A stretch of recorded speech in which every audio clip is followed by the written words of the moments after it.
सन 57 में वह तलवार पुरानी थी, बुंदेले हर बोलों के मुंह हमने सुनी कहानी थी।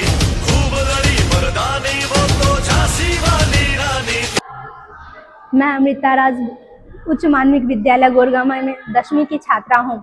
मेरे आइडियल पर्सन रानी लक्ष्मीबाई हैं। आज मैं उनके बारे में कुछ शब्द बोलना चाहती हूँ। वीरांगना रानी लक्ष्मीबाई की वीरता की गाथा।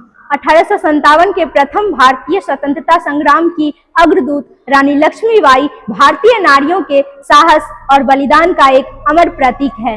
उनकी वीरता ने न केवल ब्रिटिश साम्राज्य की नींव हिला दी, बल्कि सदियों तक आने वाली पीढ़ियों को मातृभूमि के लिए मर मिटने की प्रेरणा दी।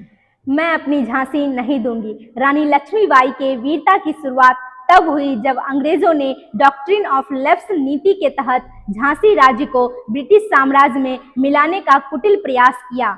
उनके पति गंगाधर राव की मृत्यु के बाद अंग्रेजों ने उनके दत्तक पुत्र दामोदर राव को वैध उत्तराधिकारी मानने से इनकार कर दिया। रानी ने अंग्रेजों की इस अनुचित मांग को अस्वीकार कर दिया और सिंहनी की तरह दहाड़ते हुए कहा, मैं अपनी झांसी नहीं दूंगी। यह उद्घोषणा सिर्फ एक वाक्य नहीं, बल्कि भारतीय स्वतंत्रता संग्राम का पहला शंखनाद था। रणभूमि में अद्भुत पराक्रम। झांसी के किले की लड़ाई अभूतपूर्व थी। रानी लक्ष्मीबाई ने अपनी पीठ पर अपने शिशु पुत्र दामोदर राव को बांधकर तलवार और ढाल लेकर युद्ध के मैदान में प्रवेश किया।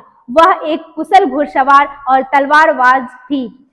उनकी वीरता और युद्ध नीति ने अंग्रेजों को चकित कर दिया। जब किले की दीवार टूट गई, तब उन्होंने कुछ वफादार सैनिकों के साथ किले से बाहर निकलकर कालपी की ओर कूच किया।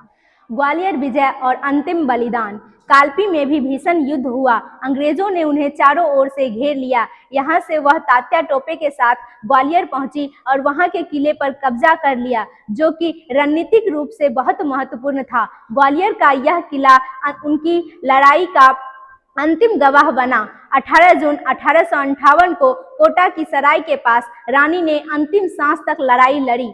उन्होंने पुरुष वेश में युद्ध किया ताकि दुश्मन उन्हें आसानी से पहचान ना सके। अंग्रेजों ने माना कि उनका सामना किसी सामान्य योद्धा से नहीं, बल्कि एक असाधारण और बहादुर सैनिक से हुआ है। ब्रिटिश जनरल ह्यूरोज ने स्वयं कहा था कि भारतीय विद्रोहियों में वह अकेली मर्द थी। रानी लक्ष्मीबाई की शहादत ने सिद्ध कर दिया कि मातृभूमि की रक्षा के लिए महिलाएं किसी से पीछे नहीं हैं। उनका जीवन और उनकी वीरतापूर्ण मृत्यु आज भी करोड़ों भारतीयों के लिए प्रेरणा स्रोत है।